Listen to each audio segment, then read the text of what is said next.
Coffee पर Kurukshetra show में मेहमानों द्वारा व्यक्त की गई राय और कमेंट्स उनके निजी विचार हैं। मेहमानों की राय को इंडिया टीवी या शो के होस्ट की राय ना मानी जाए। इंडिया टीवी का मकसद किसी भी व्यक्ति या वर्ग की भावना को ठेस पहुंचाना नहीं है।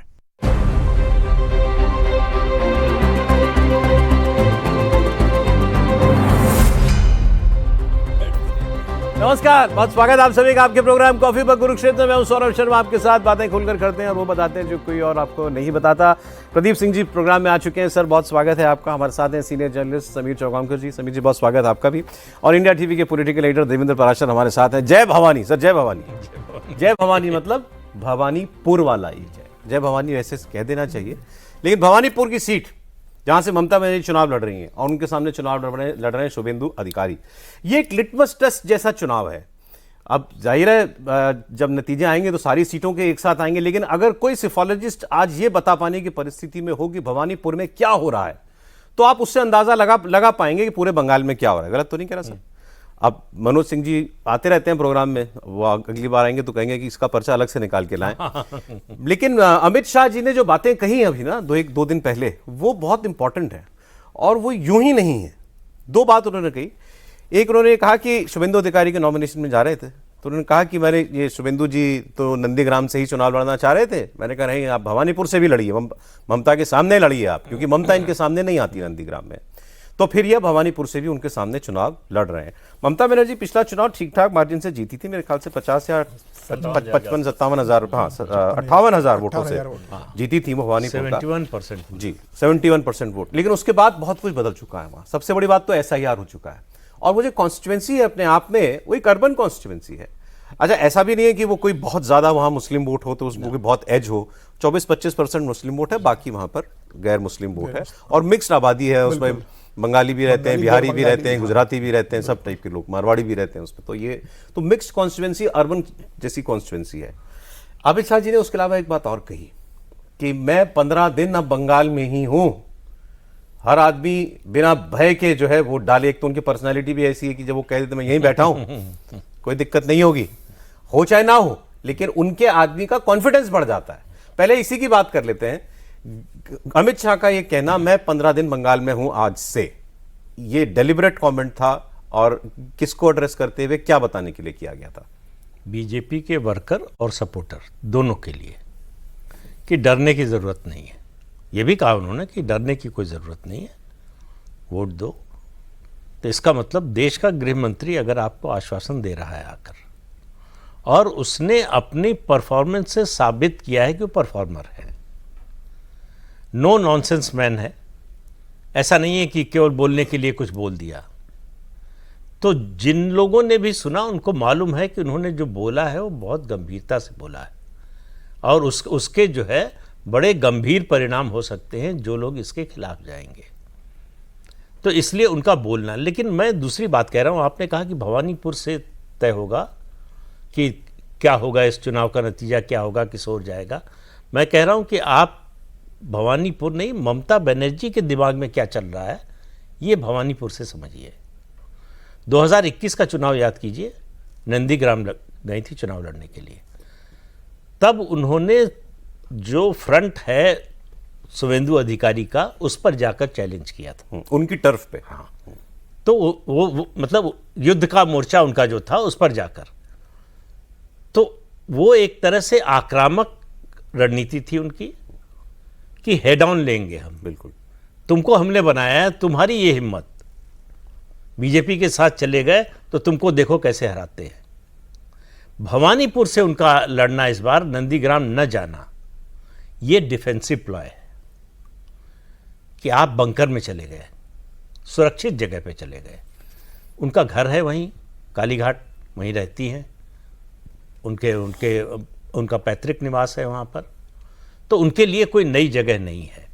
लेकिन ऐसा भी नहीं है कि भवानीपुर की सीट उनके लिए बिल्कुल मतलब दूसरों के लिए इनविंसिबल हो कि यहाँ तो जो है ममता बनर्जी को हराया ही नहीं जा सकता। भाई 2016 के चुनाव में केवल 45,000 वोट से जीती थी वो, और 2021 के चुनाव में जो लड़े थे टीएमसी के उम्मीदवार, उनको 57,000 वोट मिले थे, ममता बनर्जी से ज़्यादा, जो 2016 में मिले थे।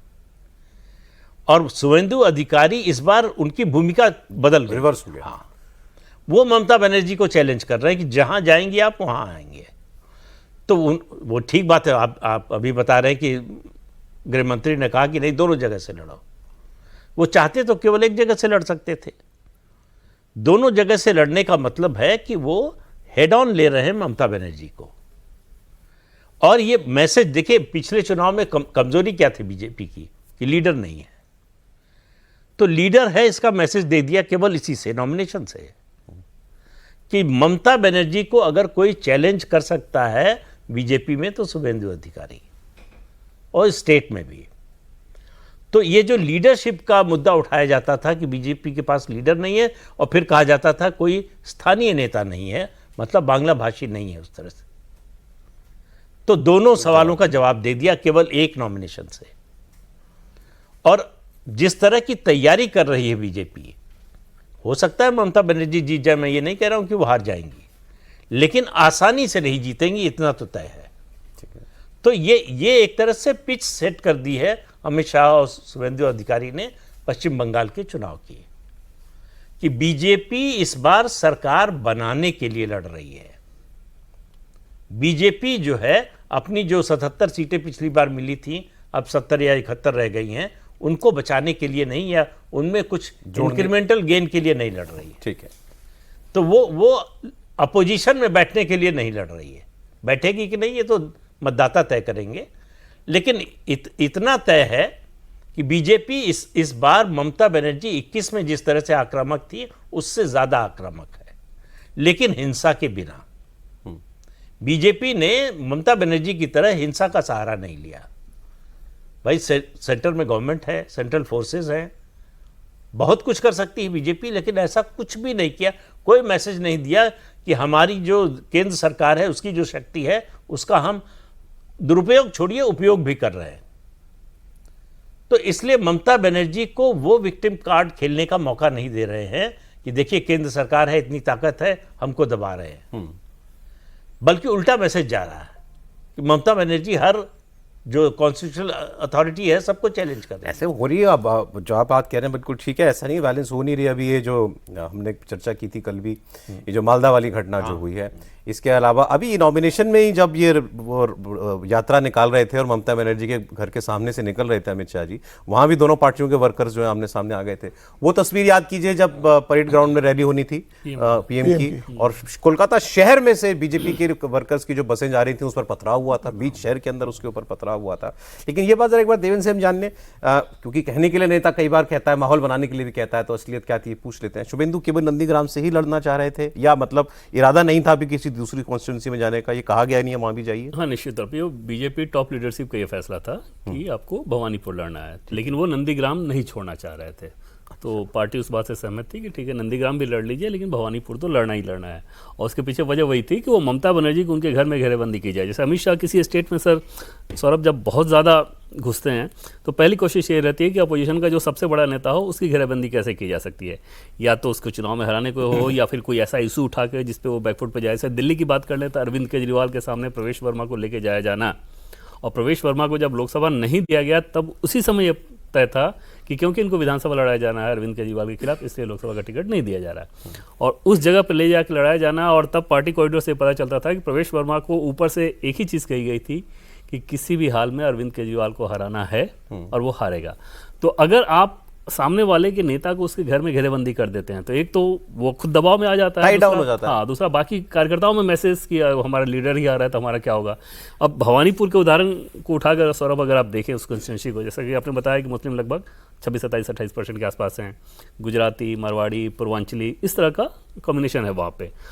47,000 वोट SIR में कटे हैं, और जो SIR में वोट 47,000 कटे हैं, मतलब पहले 2 लाख के आसपास वहाँ पे वोटर लिस्ट में नाम हुआ करता था, अब 1.5 लाख के आसपास रहेगा लगभग। उनमें से ज़्यादातर वो हैं जो कि दूसरे जगह से आए हुए किराएदार थे, मुस्लिम या फिर पूर्वांचल के वो स्लम वगैरह वाले, जिनके वोट बहुत आसानी के साथ मैनिपुलेट किए जा सकते थे। तो उस 47,000 में तय मानिए कि ज़्यादातर बड़ा हिस्सा वो TMC को नुकसान पहुँचाने वाला है। कुल 8 वार्ड हैं लगभग, 8 वार्ड में 5 वार्ड पे तो TMC बहुत मजबूत है, 2-3 वार्ड में बीजेपी अच्छा करती है। तो अगर थोड़ा भी मैनेजमेंट ठीक तरीके से हुआ हर बूथ का इन द सेंस कि अपने कार्यकर्ताओं को, वोटर को खींच के लेके आना। जैसे पहले सोसाइटी में क्या होता था कि सोसाइटी के लोगों को बाहर वोट देने जाने से रोकने के लिए टीएमसी के गुंडे खड़े हो जाते थे बाहर। अब वो सब चीज़ें नहीं हो रही हैं, तो उस कंडीशन में ये मुकाबला आपको बहुत ही नज़दीकी नज़र आएगा और ये कुछ भी हो सकता है। उस तरह वाली सीटें रहेगी भवानीपुर वाली। सर, भवानीपुर से पहले अमित शाह जी का ये कहना मैं 15 दिन यहीं हूँ, तो चुनाव तो पूरा खैर उन्हीं के वही देख रहे हैं, उन्हीं के हाथ में है पूरा इलेक्शन। अब वो 15 दिन कैंप करेंगे बिहार बंगाल के अंदर, मतलब लगभग वोटिंग डे तक। इसका मतलब हुआ इसका मतलब सीधा सीधा है कि अमित शाह इस बार ये तय करके आए हैं कि इस बार बंगाल में सरकार बनाने के मुझे जाना है। और 15 दिन अगर वो रुक रहे हैं तो ये पूरी तैयारी से आए होंगे, पूरे सिर्फ भवानीपुर का ही नहीं, वो पूरे बंगाल की जितनी लोकसभा विधानसभा सीटें 294 वो सबका फीडबैक लेंगे और ये सुनिश्चित करेंगे कि भारतीय जनता पार्टी सरकार बनाए। और भवानीपुर में जिस तरीके से अमित शाह जी ने भी रोड शो किया शुभेंदु के नॉमिनेशन के समय, जिस तरीके से कहा कि मैं आपको शॉर्टकट बताता हूं सरकार बनाने का, कि आप ममता को हरा दीजिए, टीएमसी हार जाएगी, बीजेपी सरकार बनाएगी। और बहुत पॉसिबिलिटीज है कि ममता बनर्जी इस चुनाव के अंदर मतलब हारने की स्थिति में चले जाएगी। आप देखिए ना 2011 में जब चुनाव होता है तो ममता बनर्जी भवानीपुर से चुनाव लड़ी नहीं थी, उस समय उपचुनाव लड़ी थी वो। तो जब वो चुनाव सांसद जीते रहे वहाँ से बख्शी, वो 58,000 वोट से 50,000 वोट से चुनाव जीते थे। फिर उन्होंने इस्तीफा दिया, उपचुनाव हुआ, ममता बनर्जी लड़ी और ममता बनर्जी से 54,000 वोट से जीती।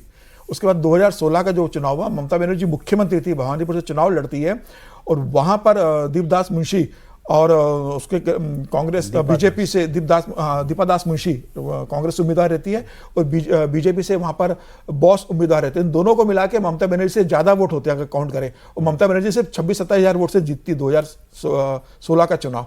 तो इतनी फाइट मिली। उसके बाद आप देखिए 2021 में ममता बनर्जी फिर लौट कर आती है तो ममता बनर्जी फिर 55,000 वोट से जीतती है। लेकिन भाई केवल हम कभी ऐसा नहीं रहा ममता सिर्फ इसलिए नहीं कर रहे सर कि मतलब कि ममता बनर्जी का क्या होगा। ऐसे तो वो नंदीग्राम हारी, पिछली बार हारी ही थी, लेकिन इस बार पार्टी जीत गई थी। लेकिन बीजेपी का जो फोकस भवानीपुर में है, वहां पर जो 25% आप 25-26% मुसलमान वोटर्स माइनस कर दो, उसके अलावा जो हिंदू वोटर्स है, जिसमें बंगाली भी है और गैर बंगाली भी है, जिसमें मारवाड़ी है, गुजराती है, जिसमें सिख समुदाय के लोग हैं, जिसमें राजस्थानी मारवाड़ी लोग हैं, ये वोट भारतीय जनता पार्टी इस समय पूरी फोकस कर रही है। और यहां भारतीय जनता पार्टी और संघ ने डोर टू डोर मतलब नॉक किया इस बार उस वोटर के लिए। इस भवानीपुर की सीट की बात इसीलिए हम वो कर रहे हैं कि यहां वो सारे एलिमेंट है। 74% है सर, जो बीजेपी को विनोवर करने, अर्बन पढ़ी लिखी कॉन्स्टिट्यूएंसी जो ममता बनर्जी के साथ रहता है जो है, और उसको हर प्रकार के लाभ भी मिल रहे हैं, स्कीमों के लाभ भी मिल रहे हैं, उस कॉन्स्टिट्यूएंसी को विनोवर करना स्ट्रॉन्ग, मतलब ये कोलकाता तो पूरा ही गढ़ है ना ममता बनर्जी का।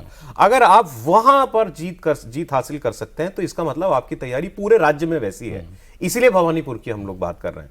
तो सर की सेगमेंट्स ऑफ सोसाइटी जहां बीजेपी को काम करना है इस इलेक्शन में, जो नहीं थे बीजेपी के साथ, वो अगर हम लोग कर सकें पॉइंट आउट, वो कौन कौन से है? नहीं, एक वाक्य आपने बोला उससे मुझे ध्यान गया। आपका रिपोर्टर घूम रहा था जो पूछ रहा था, उस पर आपने कहा कि जो पूर्वांचल के वोटर हैं, इस तरह के वोटर थे, वो मैनिपुलेट हो सकते थे आसानी से। ममता बनर्जी कर सकती थी, टीएमसी कर सकती थी। तो जितने लोगों से बात की रिपोर्टर ने, ज़्यादातर हिंदी भाषी थे, उन्होंने कहा हमने अपना वोट इस बार अपने प्रदेश में करा लिया है। तो मुझे लगता है जैसे बीजेपी की स्ट्रेटजी थी कि ये कमज़ोर कड़ी है, इनको रास्ते से हटा दो। तो उनसे कहा अपना वोट बचाना है तो अपने प्रदेश में जाके जो है वोटर बन जाओ। एक तो ये है। दूसरा, देवेंद्र जी बताएंगे कि अमित शाह को शतरंज खेलने का शौक है कि नहीं। खूब। मतलब जिस तरह से राजनीति करते हैं वो, उससे लगता है कि है। शतरंज की चाल की तरह, मतलब राजा को शतरंज में आपने राजा को गिरा लिया तो आप जीत गए। फिर वो ये जानते हैं कि किस मोहरे को आगे कर रहे हैं पिटवाने के लिए और किसको आगे बढ़ाने के लिए। ये राजनीति में, जो रणनीति में ये बात जो जानता है, उसको सफलता मिलने की उसके चांसेस ज़्यादा हो जाते हैं। ये तो कोई नहीं कह सकता कि आपको 100% सफलता मिलेगी, हर बार मिलेगी, लेकिन संभावना उसकी बढ़ जाती है। और दूसरी बात, ग्राउंड लेवल से फीडबैक लेने का उनका जो तरीका है, और अलग अलग स्रोतों से फीडबैक लेने का। ऐसा नहीं है कि आप बहुत करीबी हैं, आपने बता दिया तो मान लिया बस यही ठीक है। वो 10 और लोगों से पूछेंगे और उसके बाद अपनी राय बनाएंगे, उसके बाद उसके आधार पर अपनी रणनीति तय करेंगे। इस तरह से पॉलिटिकल क्षेत्र में, खासतौर से इलेक्टोरल पॉलिटिक्स में काम करने वाला नेता और किसी पार्टी में है नहीं, बीजेपी में भी नहीं है उनके अलावा। तो इसलिए बीजेपी की जो ये सफलता है, ये उसमें बहुत बड़ा योगदान है अमित शाह का, इस लिहाज से कि कैसे चुनाव को मैनेज करना है, कैसे अपने जो रिसोर्सेज हैं उनका मैक्सिमम यूटिलाइजेशन करना है और उसको कैसे मैक्सिमाइज करना है, ये वो बखूबी जानते हैं। और वो किस्सा आपने सुना होगा, जब वो राष्ट्रीय अध्यक्ष थे, आंध्र प्रदेश के दौरे पर गए थे, तो एक महामंत्री थे, फिर से जो है उनको काम मिल गया है, बीच में बाहर हो गए थे, किसी जो है बूथ लेवल वर्कर के घर चले गए थे अमित शाह खाना खाने। तो उन्होंने कहा कि राष्ट्रीय अध्यक्ष बूथ लेवल वर्कर के यहाँ जाए, ये अच्छा लगता है? तो उन्होंने कहा राष्ट्रीय अध्यक्ष 5 स्टार होटल में रुकने के लिए है, वो हमारा कार्यकर्ता हमारे लिए खड़ा रहता है। और सबको जाना चाहिए। ये जो कल्चर आप लोगों ने बनाया है कि राजधानी में उतरे हवाई जहाज से, 5 स्टार होटल में प्रेस कॉन्फ्रेंस किया और पार्टी का काम हो गया, ये कल्चर नहीं चलेगा। ये तो कांग्रेस के देख लें क्या क्या मिला है कांग्रेस को ये करके। तो इसी तरह से उन्होंने फिर उसके बाद कहा कि पार्टी का राष्ट्रीय अध्यक्ष जिस राज्य में जाएगा वहां मुख्यालय में ही रुकेगा, होटल में नहीं रुकेगा। इनफैक्ट ये पूछने भी वाला था आपसे कि ये मतलब जब जाते हैं, जैसे वहाँ कैंप करेंगे, क्या है इनका वर्क एथिक्स, क्या है अमित शाह का, कैसे? जैसे अगर पहले घंटे के हिसाब से समझें सौरभ, तो 24 घंटे एक दिन में जो होते हैं उनमें से लगभग वो 18 घंटे तो काम को देंगे ही देंगे। रात में 1:30 बजे 2 बजे तक उनकी मीटिंग चल रही होती है, और जब मीटिंग खत्म हो रही होती है तो जो प्रदेश के नेता लगे हुए हैं या जो बाहर से जिनको लगाया गया, वो ये सोचेंगे कि चलो अब छुटकारा मिला, तुरंत कमांड आएगा कि अच्छा सुबह कितने बजे आ रहे हो, 7 बजे आ रहे हो। खुद ही जब बहुत हार्ड टास्क मास्टर हैं, तो खुद काम करते हैं, तो टास्क मास्टर भी उसी होटल में नहीं रुकते मेरे ख्याल से, नहीं, होटल में रुकते हैं। अच्छा, मतलब अब तक खासतौर पे जब चुनाव के समय आप जाओगे तो क्या करोगे। लेकिन जब तक वो राष्ट्रीय अध्यक्ष थे सौरभ, एक दिन भी कभी ऐसा नहीं होता था कि वो चार्टर लेके जाते थे, वो सर्विस फ्लाइट से जाते थे लगातार। और अभी जैसे बीजेपी के राष्ट्रीय अध्यक्ष हैं नितिन नवीन, वो सर्विस फ्लाइट से जाते हैं। तो ये सब कल्चर तो उन्होंने बहुत बना रखा है। बंगाल के चुनाव के संदर्भ में अगर सौरभ देखें आप, तो जिन नेताओं को लगाया गया है, तो गृहमंत्री अमित शाह वैसे ही सोचते हैं, और उन्होंने अपने नीचे जिन 3 लोगों को कमान दिए रहे हैं, भूपेंद्र यादव, सुनील बंसल और धर्मेंद्र प्रधान को, वो जिले और विधानसभा के हिसाब से नहीं, वार्ड के एक घर का डाटा लेके उस पर काम करने में यकीन करते हैं कि इस वार्ड में कितने घर हैं, कितने हमारे साथ हैं, किस कम्युनिटी के हैं, समस्या क्या है, किसके उनके बीच किसको भेजा जाए। जैसे भवानीपुर सहित बाकी जितने एरिया में पूर्वांचल के जितने वोटर हैं, पूर्वांचल के नेताओं को ऑलरेडी वहाँ पे लगाया गया है। जहाँ पे मरवाड़ी गुजराती हैं, वहाँ पे गुजरात के लोगों को बुला के लगाया गया, बाहर से भी जो स्थानीय हैं वहाँ तो है ही, और वो लगातार ग्राउंड पे काम कर रहे हैं। और उसमें एकदम से उनको ये कहा गया कि आपको पर्दे के पीछे, ये हर इलेक्शन में जो बीजेपी अलग अलग राज्यों से अपने अलग अलग समाज के लोगों को, एमपी एमएलए सबको भेजती थी, वहाँ भी लगाया गया। बस ये इस बार ध्यान रखा गया है कि आपको जाके वहाँ बहुत बोलना नहीं है, जिससे ये ना दिख जाए कि टीएमसी बंगाली वर्सेस बारी का नैरेटिव खड़ा है। और एक और दिलचस्प चीज़ आपको बताऊं कि पिछले, हम सभी जानते हैं कि हर चुनाव में पार्टी को अपने अपने कैंडिडेट को, खासतौर पर जो कमज़ोर कैंडिडेट है उनको धन दिया जाता है। पिछले चुनाव में बीजेपी को बहुत ज़्यादा परेशानी इस बात पे हो रही थी कि जब अपने कैंडिडेट के लिए इन लोगों को सहायता राशि भेजनी होती थी तो टीएमसी वहाँ पे बहुत ज़्यादा डिस्टर्ब करती थी। इस बार पार्टी ने क्या किया है कि 6 महीना पहले ही बंगाल में ऐसे 6 से 7 पॉकेट तैयार करके नोडल एजेंसी बना दिया गया है कि उस एरिया के कैंडिडेट को वहां से सहायता राशि पार्टी जो देती है हर कैंडिडेट के लिहाज से, वहां से आपको लेना है, मिल जाएगी, जिससे ये ना हो कि होटल में रखा गया है फिर वहां पे बैंक की ब्रांच की जगह एटीएम बना दी। हाँ, और टीएमसी अपना काम बहुत आसानी से पैसे बांट लेती थी, बीजेपी बांट नहीं पिछली बार। आजकल तो वॉर रूम भी कल्चर भी है ना, वो तो लगातार चल ही रहा होता है। हाँ, तो वॉर रूम वहां भी बना होगा कोलकाता में, इनका वहाँ ऑलरेडी बना हुआ है, और एक एक चीज को नोटिस किया जा रहा है, और सब जिले वाइज नहीं, विधानसभा वाइज कि किस विधानसभा में आज क्या इशू रहा, कहाँ हम कमज़ोर पड़े, कहाँ हम मजबूत हैं, टीएमसी कहाँ मजबूत है, टीएमसी कहाँ कमज़ोर पड़ रही है, टीएमसी किन इश्यूज़ पे फोकस कर रही है, अभी क्या कर रही है और आगे उनकी रणनीति क्या हो सकती है। जैसे अभी टीएमसी की रणनीति ये बन रही है कि अगर ये वेस्ट एशिया क्राइसिस के चलते महंगाई थोड़ी बढ़ती है तो हम उसको बड़ा इशू बनाएं, तो उसको लेके पहले से बीजेपी अपनी रणनीति बना रही है कि उसको आपको कैसे काउंटर करना है, लोगों के बीच क्या जाके बताना है। एक चीज़ जैसे भवानीपुर का उदाहरण उठा के देखें कि वहाँ पे क्योंकि शहरी क्षेत्र है तो वहाँ इंफ्रास्ट्रक्चर बहुत ख़राब है, इस बात को बीजेपी के लोग घर घर जाके बता रहे हैं कि आपके इलाके में मुख्यमंत्री और सड़क की स्थिति ऐसी, नाली की स्थिति ऐसी, पीने के पानी की स्थिति अच्छी नहीं है, सफाई ठीक नहीं है, तो छोटे छोटे इश्यूज पकड़ के इस चुनाव को पूरा अभी जो अभी बयान समीर जी जो बता रहे थे अमित शाह जी का कि आप केवल भवानीपुर जिता दीजिए, ममता को हरा दीजिए तो बंगाल जीत जाएंगे, उसमें सर उन्होंने एक वाक्य उसमें कहा था उन्होंने कि एक एक सीट करके जीतेंगे तो 170 तक जाएंगे तब परिवर्तन होगा, आप एक ही सीट पर झटके में ही काम कर दीजिए। लेकिन 170 का आंकड़ा दिया उन्होंने, मतलब कहीं ना कहीं दिमाग में है वो 150 प्लस या 170 के आसपास। एक ध्यान रखिए सौरभ, जैसे पिछली बार चुनाव में बार बार क्या कहते थे 200 जाता, और 5 साल बाद जब चुनाव हो रहा है तो 170 कह रहे हैं, क्योंकि एकदम वो रणनीति के तहत कि इस बार कोई माहौल बनाने की कोशिश नहीं की जा रही, जहां हम बहुत मजबूत हैं उन सीटों पे जीतने के लिए पूरी ऊर्जा लगाई गई है। जी सर, बिल्कुल। मुझे लग रहा है कि जो 5 साल पहले चुनाव बीजेपी जो हारी थी, जब कैलाश विजयवर्गीय वहाँ पे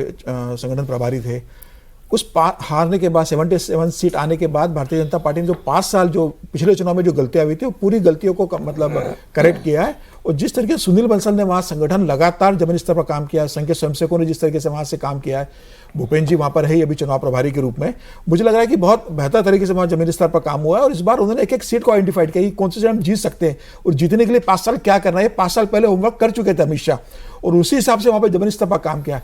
भवानीपुर में अगर शुभेंदु को भेजा है तो सिर्फ ऐसा नहीं है कि ममता बनर्जी लड़ रही तो आप जाके लड़ लो, आप नंदीग्राम से भी लड़ो, यहाँ से भी लड़ो। 6 महीने पहले से भवानीपुर को टारगेट करके रख लिया था कि भवानीपुर में ममता बनर्जी को घेरना और ऐसी स्थिति लेकर आना है कि ममता बनर्जी चुनाव जीत नहीं सके। और वो जमीनी स्तर पर जिस तरीके से संघ के स्वयंसेवकों ने भवानीपुर में एक एक घर को नॉक किया है, जो वहाँ पर वोटर्स है, जो बंगला भाषी भी है, जो गैर बंगला भाषी भी है, जो मारवाड़ी है, जो सरदार है, सिख कम्युनिटी से लोग आते हैं, जो गुजराती दूसरे कम्युनिटी के लोग, और जिस तरीके से वहाँ अप्रोच किया है, मुझे लगता है उसका असर 4 मई को देखने को मिलेगा। सबसे मजेदार बात यह है कि जो संघ वाले कई बार मीडिया वाले उनको ही पकड़ लेते हैं कि जो पर्चा लेके जाते हैं ना वो लोग हाथ में कि ये, तो वो ये कहते हैं कि हम कभी ये नहीं कहते कि इस पार्टी को वोट दो। बड़ी मजेदार बात है सर। आरएसएस जाती है, knock door to door knock करती है, लेकिन ये नहीं कहती कि बीजेपी को वोट देना। तो हम तो वो ऐसे कहते हैं कि बस जो राष्ट्र के साथ है उसको वोट दो। सबसे ज्यादा किया काम ये महाराष्ट्र में। अच्छा, महाराष्ट्र में छोटी छोटी बैठकें, 2 परिवार की, 4 परिवार की, 5 परिवार की, और इसमें कि इस समय राष्ट्र की स्थिति क्या है, भविष्य क्या दिख रहा है, वर्तमान क्या है, क्या राष्ट्र के हित में है, कौन से मुद्दे होने चाहिए। ये एक बार भी नहीं कहते कि बीजेपी को वोट दीजिएगा। कह देंगे तो क्या बिगड़ जाएगा, बोल दे। नहीं, जरूरत क्या है भाई। आप जैसे ही आप को लगता है कि ये प्रचार करने आए हैं, आपकी बात सुनने में रुचि खत्म हो जाती है। जब तक इसके अलावा आप हर समय उम्मीद कर रहे हैं ये बोलेंगे, अब बोलेंगे, अब बोलेंगे, तो आखिर में लगता है अरे बोला ही नहीं कि बीजेपी को वोट देना, तो हमको ही तय करना है कि किसको वोट दें। फिर वो उसकी बात पर सोचेगा अच्छी बातें क्या बता दी, ये क्या बोल कर गए, क्या सचमुच क्या है। वो उनकी कोशिश होती है कि बीजेपी की सरकार जिस तरह से काम कर रही है, उससे पहले सरकारों ने जिस तरह से काम किया, उनमें एक जो है पैरेलल खड़ा करने की कोशिश करें कि आप सोचिए कि ये आपके भले में है या वो भले में था। तो उस तरह से जो है ये जो तरीका होता है। और सीधी सी बात है, जब आप सीधे संपर्क करते हैं, जिसको कहते हैं कि ये ऑर्गेनिक जो कैंपेन है, एक तो होता है आपने पब्लिक मीटिंग बुलाई, उसमें बोल दिया, और दूसरा ये होता है आप जब घर जाते हैं तो पूरा परिवार सुनता है, फिर परिवार उस पर चर्चा करता है। तो अब उस वोट में बदले नहीं बदले वो अलग बात है, लेकिन आपके लिए, आपकी विचारधारा के लिए एक जमीन तैयार हो रही होती है। वो कब वोट में बदलेगी नहीं बदलेगी बात की बात है, लेकिन इस तरह से जो काम होता है वो बड़ा स्थायी काम होता है। ऐसा नहीं कि चुनाव के समय हेलीकॉप्टर से उतरे, सभा में बोले और चले गए। ये जो है बीजेपी के साथ 2012 में हुआ था, वहीं कार्यकर्ता हेलीपैड पे बोलने लगे कि ठीक है, हमसे मिले नहीं, हेलीकॉप्टर में बैठ के चले गए, तो वहीं से वोट ले लेना। बीजेपी की हार का एक बड़ा कारण ये भी बना। तो वर्क कल्चर, जो बड़े नेता किस तरह से व्यवहार कर रहे हैं, इसका बड़ा असर पड़ता है। भाई 2012 के ही चुनाव में नितिन गडकरी अध्यक्ष थे, राष्ट्रीय अध्यक्ष थे, एक 5 स्टार होटल में लखनऊ में रुकते थे, रात में सोने के लिए नागपुर चले जाते थे चार्टर्ड फ्लाइट लेके, और सुबह फिर आ जाते थे। नतीजा देखिए क्या हुआ। और 17 में जिस तरह से अमित शाह ने काम किया, तो इन दोनों को आप कंपेयर कीजिए। हम आप आज बात कर रहे हैं, लेकिन जो वर्कर है वो 24 घंटे इस सब की बात करता लेकिन सर टीएमसी का वर्कर भी तो उतना ही कमिटेड है, कमिटेड है। उसका एक और उसके vested- तो और उसके इंटरेस्ट इन्वॉल्व है, उसका वेस्टेड इंटरेस्ट है, तो और जान लगाएगा ना सर वो। और जान लगाएगा। लेकिन उसकी नजर इस पर, भाई ये जो कमिटेड वर्कर है ये कभी सीपीएम का कमिटेड वर्कर था, तो सीपीएम को छोड़ा कि नहीं, 34 साल रहा, तो उसको जल्दी समझ में आता है कि क्या बदलाव हो रहा है, सत्ता किधर जाने वाली है, जो है अभी रहेगा कि जाएगा। थोड़ा सा भी मन में शंका हो तो वो दुविधा में आ जाता है। ऐसा नहीं कि वो बीजेपी को वोट करने लगेगा, लेकिन वो उतनी तन्मयता से नहीं लगेगा, बैर नहीं लेगा। हाँ, और बैर नहीं लेगा और उतनी मेहनत नहीं करेगा, समर्थन में काम करेगा, वोट भी देगा। तो लेकिन आपके कहने से किसी की हत्या करने नहीं जाएगा, घर जलाने नहीं जाएगा। तो फर्क इन सब बातों से पड़ता है। और जो अमित शाह का बयान है, दरअसल बीजेपी 2021 में 77 पर रुक गई, उसका बड़ा कारण था कि लोगों के मन में डर, बीजेपी के जो समर्थक थे उनके मन में डर, ये नहीं कि चुनाव के दौरान क्या होगा, चुनाव अगर बीजेपी हार गई तो क्या हमको सुरक्षा दे पाएगी। इसका जवाब नहीं मिला तो वोट देने नहीं गए। उनको लगा कि ये तो जो है चले जाएंगे, मार तो हम खाएंगे। इस बार उसमें परिवर्तन दिख रहा है, और उस परिवर्तन का एक कारण यह भी है कि एक हद के बाद लोगों को लगता है कि अच्छा जो होना है हो जाए, बदलना तो है। जब ये मन बना लेते हैं लोग, तब नेता कौन है, संगठन कैसा है, कितना काम किया, ये सब बातें पीछे चली। ये वो वाला इलेक्शन है क्या? ये वो वाला इलेक्शन है। अच्छा एक बात बताइएगा थोड़ी बिल्कुल ईमानदारी से, साफ साफ, अमित शाह जी वहां 15 दिन रहेंगे, देश का होम मिनिस्टर रहेगा, ब्यूरोक्रेसी को कमांड करेंगे? जरूरत नहीं है। देखिए, ताकत असली वो है जिसका इस्तेमाल न करना पड़े। आपकी मौजूदगी से जो फर्क पड़ेगा, ब्यूरोक्रेसी को मालूम है कि अमित शाह की नजर है, इतना ही काफी है। उनको नौकरी आगे भी करनी है, उनको मालूम है, खासतौर से जो सेंट्रल कैडर के हैं, ऑल इंडिया कैडर के जो लोग हैं। तो उनको ये नहीं कहा जा रहा है कि आप हमारी पार्टी के लिए काम करने लगिए, लेकिन जो सही है वो काम कीजिए, दूसरी पार्टी के कैडर के रूप में काम मत कीजिए। अमित शाह के बैठे होने का कोलकाता में सिस्टम पर क्या असर पड़ता है? निश्चित तौर पर बहुत ज़्यादा असर दो रूप में। एक तो जैसे अपने कार्यकर्ताओं के हिसाब से समझ लीजिए तो एनर्जाइज, पहली बात, और वोटर के हिसाब से समझिए कि हमारी सुरक्षा देने के लिए कोई बैठा हुआ है कि ऐसा व्यक्ति जिसकी क्रेडिबिलिटी ऐसी रही है। और तीसरी चीज़ की जो काम कर रहे होते हैं उनके ऊपर ज़बरदस्त प्रेशर बीजेपी के जो लोग काम कर रहे होते हैं कि लगातार रात दिन आप काम करते रहिए, क्योंकि वहाँ पे छुट्टी, birthday party, marriage day, celebration, इन सारी चीज़ों के लिए जगह ही नहीं है।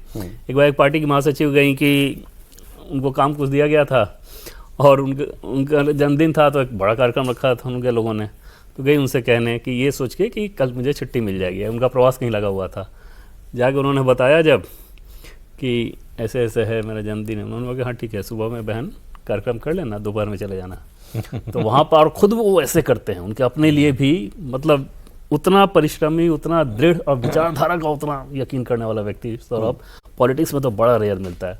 वो जो भी बोलते हैं ना, उनसे अगर आप घंटों बात कीजिए, एकदम समझ में आएगा कि वो व्यक्ति वो यकीन करता है, इसलिए वो ये बात कहते हैं। विचारधारा में रत्ती भर मिलावट नहीं, संगठन के लिए जान देने वाला व्यक्ति, तो उसके होने जिस इलेक्शन को हाथ में लेते हैं, और बंगाल जैसा बड़ा राज्य अगर है, तो कितनी डीप जाते हैं? मतलब उनको इस वक्त बंगाल की कॉन्स्टिट्यूंसी में कहाँ कहाँ क्या क्या पता होगा? सब कुछ, मतलब आप किसी विधानसभा के हिसाब से सोचें तो वो उनको पता है कि हाँ उस जिले में अगर उस तरह की स्थिति है तो वहाँ पे ये स्थिति है, ये हमारी मजबूती है, ये हमारी कमजोरी है, और उसके लिए लगातार अपडेट ले रहे होते हैं। जैसे दिल्ली में अगर पार्लियामेंट सेशन चल रहा है और उनको कोई ऐसा व्यक्ति मिल जाए जो कि बंगाल को जानता हो, समझता हो, तो तुरंत उसे सवाल क्या है, इस एरिया में क्या है, जनता क्या सोच रही है, लोगों का क्या सोचना है, टीएमसी क्या सोच रही है, टीएमसी की क्या रणनीति है, वो थ्रू आउट उनका ऑन रहता है एकदम। और वो सुबह से लेकर रात होगा। जब वहाँ पे होते हैं तो फिर तो आप सोचिए मत कि किस हद तक वो जाते हैं। तो होमवर्क में वैसा, स्ट्रेटजी बनाने में वैसा आपको भारतीय पॉलिटिक्स में बहुत रेयर उदाहरण मिलेगा जो व्यक्ति अपने आप को पूरी तरह से झोंक दे।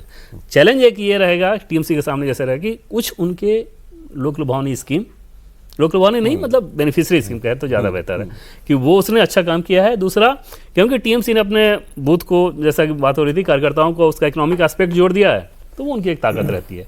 लेकिन अगर इधर से है कि घुसपैठ, मिस गवर्नेंस, वुमेन को लेके इतने सारे इश्यूज हुए, अर्जीकर वाला मामला हो या संदेश खाली वाला मामला हो, इन सारी चीज़ों ने ममता बनर्जी को बहुत डेंट किया है। और ऐसे में बीजेपी को लग रहा है कि ये वो मौका है जो शायद फिर ना मिले अगर हम इस बार ना जीते तो। लेकिन सर, ये बात हम लोग अक्सर करते हैं कि देश में भी बहुत कम ऐसे नेता हैं जो इस बीजेपी को ऐसी टक्कर दे सकते हैं, वो ममता बनर्जी हैं। तो ममता बनर्जी, उनकी पार्टी की स्ट्रेंथ्स क्या है? देखिए, ममता बनर्जी तो जरूर लीडर है, जमीन से जुड़ी हुई नेता, और बंगाल को ममता बनर्जी इतना बेहतर समझी, और जो ममता बनर्जी लेफ्ट जैसी को उखाड़ सकती है। कांग्रेस में रही ममता बनर्जी, ममता को लगा कि कांग्रेस की बस की बात नहीं, कांग्रेस में रहूंगी न तो कांग्रेस सत्ता में आने देगी न मुझे काम करने देगी। कांग्रेस छोड़ी, अपनी पार्टी बनाई, और लेफ्ट को उखाड़ के फेंक देना, 2011 में सत्ता में आना। उसके बाद भी 2026 है, अभी तक सरकार में 15 साल से ममता बनर्जी बनी हुई है। 2016 में वो बनी रही, 2021 में वो बनी रही, मतलब जब प्रधानमंत्री मोदी और अमित शाह जी का पीक रहा, उसके बाद भी उसने बंगाल बचा के रखा। केजरीवाल चुनाव हार गए, तो भारतीय जनता पार्टी को भी पता है, मोदी शाह को पता है कि भाई हमने पूरा देश लगभग फतेह कर लिया, दक्षिण छोड़ दिया जाए तो। बंगाल एक ऐसा राज्य है जहां हमें अब फतेह करना है, और ये बंगाल की जीत भारतीय जनता पार्टी के लिए, मुझे लगता है 2014 के बाद मोदी शाह के केंद्र की राजनीति मुद्दे के बाद सबसे बड़ी जीत होगी। अगर होगा तो वे सबसे बड़ी सफलता मानेंगे ममता बनर्जी को बंगाल के अंदर हरा देना। और जिस दिन चुनाव की घोषणा हुई थी बंगाल में, तब तक भारतीय जनता पार्टी 90,000 से ज्यादा मोहल्ला बैठकें कर चुकी थी बंगाल के अंदर, सारे बूथ पे एक एक व्यक्ति को नियुक्त कर चुकी थी। तो 5 साल से अमित शाह जी लगातार इस बात के लिए जो वर्किंग कर रहे थे ग्राउंड लेवल पर, उसका परिणाम अब भारतीय जनता पार्टी को जमीनी स्तर पर मिलने जा रहा है कि जमीनी स्तर पर जो संगठन नहीं था, बूथ पे लोग नहीं थे, बैठकें नहीं हो रही थी, संघ और भाजपा के बीच में बहुत ज्यादा कोऑर्डिनेशन नहीं था। इस बार 5 साल से वो लगातार जमीनी स्तर पर चुपचाप काम कर रहे हैं, और उसका फल अब भारतीय जनता पार्टी को मिलेगा। और जिस तरीके से ममता बनर्जी का शासन रहा है, 15 साल का एंटी इनकम्बेंसी रहा है, ममता बनर्जी अगर 15 साल के अपने शासन पर चुनाव लड़ने की स्थिति में नहीं है, वो कभी ये कहने की स्थिति में नहीं है कि 15 साल में मैंने ये दिया है, मेरे काम को देख के आप वोट दीजिए। वो पूरी तरीके से बीजेपी पे, देखिए इलेक्शन में सर, मतलब जो व्यक्ति थोड़ा सा नर्वस होता है या जो थोड़ा जिसको लगता है कि जमीन मेरी हिली हुई है, वो गलतियां करता है। ममता बनर्जी की छोटी छोटी गलतियां जो हैं वो आ रही हैं, जिस किस्म के बयान उन्होंने देने शुरू किए। पहले भी हम लोगों ने इसकी काफ़ी बात की है, मतलब इररिलेवेंट किस्म की, जिसका कोई मतलब नहीं है, कि ये तो कंसंट्रेशन कैंप, वो क्या डिटेंशन कैंप लगा देंगे, 5 करोड़ वोटरों के नाम काट देंगे, भाषा खत्म कर देंगे, भाषा खत्म, खान-पान खत्म कर देंगे, खान-पान बदल देंगे। अब वो खान-पान वाले मामले में होते होते उनके एक सांसद ने बयान दे दिया कि ये 2 गुजराती आज़ादी की लड़ाई में कौन सा गुजराती जिसको काला पानी की सजा हुई थी। फिर इनके एक नेता को माफी मांगनी पड़ी, गुजरात और वो कोई कोलकाता का ही एक नेता मैं देख रहा था, उसने माफी मांगी कि मुझे मेरी पार्टी की तरफ से कहा गया है कि हमारा कोई इंटेंशन नहीं थी गुजराती समुदाय को आहत करने की। महात्मा गांधी, सरदार पटेल को आप भूल जाएंगे, ऐसा कैसे हो सकता है? आज़ादी के आंदोलन की बात करेंगे और इन 2 नेताओं का नाम नहीं लेंगे, चर्चा भी नहीं करेंगे और पूरी तरह से नजरअंदाज कर देंगे। और अमित शाह वहां, उन्होंने कहा मैं वहां रुकूंगा, तो टीएमसी के ऑफिशियल हैंडल से जो है नॉनवेज पकवानों की लिस्ट वहां पोस्ट की गई कि यहाँ आए हैं तो ये जरूर खाइए। पूरा हिंदुस्तान जानता है कि वो आदमी वेजिटेरियन है। जानबूझकर वही खान पान वाली बात की, अच्छा तुम ये खा के दिखाओ, मछली खा के दिखाओ। जबकि बांग्ला कुजीन जो है उसमें वेजिटेरियन खाने भी बहुत है, बहुत मशहूर है। शुक तो, और एक आलू की कोई डिश है, बहुत स्वादिष्ट है सर। हाँ, बहुत स्वादिष्ट तो है। ये सब चीजें जो है, अब मतलब आप अपनी ही कुजीन के एक हिस्से को जो है उसको डिस्कार्ड कर रहे हैं केवल इसलिए कि अमित शाह पर आपको सवाल खड़ा करना है। तो देखिए, इन सब चीजों का असर लोगों पर होता नहीं है कि जो नहीं खाता उससे आप कह रहे हैं कि ये खा के दिखाइए। तो लोग समझते हैं कि इसके पीछे आपकी नीयत क्या है। अगर जो है, उन लोगों को लगता है कुछ बचा नहीं इसके पास कहने को, कोई मुद्दा नहीं बचा है, कोई जो है ऐसी गंभीर बात बोलने के लिए रह नहीं गई है, विरोध करने के लिए कोई मुद्दा नहीं बचा है, तो इसलिए आप इस तरह की बातें कर रही हैं। लेकिन आप देखिए, धैर्य देखिए इन दोनों नेताओं का, गृह मंत्री और प्रधानमंत्री का। 2021 के बाद से मेरा मानना है कि कम से कम 4-5 बार मुझे लगा कि राष्ट्रपति शासन लगना चाहिए। 10 साल अरविंद केजरीवाल को बर्दाश्त किया, 15 साल ममता बनर्जी को बर्दाश्त किया, और मैं फिर आपसे कह रहा हूं कि 4 मई को जो है बीजेपी की सरकार बनेगी। ये केवल धैर्य के कारण हो सका। और अपनी इनर स्ट्रेंथ पर भरोसे के कारण। देवेंद्र जी को याद होगा कि 21 के चुनाव के बाद बड़ा हल्ला था पार्टी के, मतलब बीजेपी के लोग, कि सेंटर को इंटरवीन करना चाहिए, कुछ करना चाहिए। अमित शाह गए, बैठक ली और कहा कि अपने भरोसे जीतो, ये मत सोचो कि केंद्र सरकार आएगी और जिता देगी। ममता बनर्जी को किस केंद्र सरकार ने जिताया था? 34 साल के लेफ्ट के शासन को उखाड़कर फेंका। तो ये इस तरह से सोचना और अपने लोगों को तैयार करना, इसी से कोई भी पार्टी हो, कोई भी संगठन हो, उसकी ताकत यही होती है। सर धैर्य तो बहुत है, 1 साल से तो आप कह रहे हैं शासन लगना चाहिए, तो आपको सुन सुन के धैर्य टूट जाता है किसी का, लेकिन नहीं टूटा। धैर्य को धरोहर मिलेगी ना सर। इस बार के इलेक्शन से पहले फिर बंगाल के कुछ नेताओं ने इस बात को कहा था कि, और क्योंकि तैयार भी होना है, इसमें लंबा वक्त राष्ट्रपति लगेगा, शासन लगा के चुनाव करो। राष्ट्रपति शासन के लिए फिट केस है, ये कहते हुए एकदम से 2 टुक शब्दों में मना किया गया कि ये बिल्कुल नहीं, वहाँ चुनाव होगा, समय पे होगा और आपके अंदर फाइटिंग स्पिरिट होनी चाहिए। चुनाव जीत, भवानीपुर में बीजेपी जीतने के लिए गई है, मतलब इसमें कोई दो राय ही मत मानिए। और इतना तो आप कह सकते हैं कि जैसे दिल्ली को लेकर हम लोग जब कहते थे शुरू में कि प्रवेश वर्मा अरविंद केजरीवाल नजदीकी मुकाबला होगा, कुछ भी हो सकता है, केजरीवाल हार भी सकते हैं, तो आम आदमी पार्टी के लोगों को ये बात पचती ही नहीं थी। वैसी ही स्थिति मान के चलिए, मुझे नहीं पछती थी। बिल्कुल, और वैसे ही स्थिति मान के चलिए भवानीपुर के लिए कि भवानीपुर भी उसी तरह की कहानी दोहरा सकता है। बिल्कुल, और भवानीपुर और नंदीग्राम दोनों से अगर शुभेंदु अधिकारी जीतते हैं तो मुझे लगता है वो नंदीग्राम छोड़ेंगे, भवानीपुर कंटिन्यू करेंगे। और एक मुख्यमंत्री, भावी मुख्यमंत्री का चुनाव है, बीजेपी ने अगर भेजा है तो मुझे लगता है निश्चित रूप से भवानीपुर बहुत टफ है ममता बनर्जी के लिए, और शुभेंदु जीत भी सकते हैं वहां से। चलिए सर, ये तो फिर अलग कहानी हो जाएगी, बिल्कुल ही नहीं। आज कॉफी पर कुरुक्षेत्र में इतना ही समय इजाजत दे रहा है। सर बहुत धन्यवाद प्रोग्राम में, आप प्रदीप जी, समीर जी बहुत शुक्रिया, देवेंद्र बहुत धन्यवाद आपका। कॉफी पर कुरुक्षेत्र देख रहे थे आप, आज इतना ही।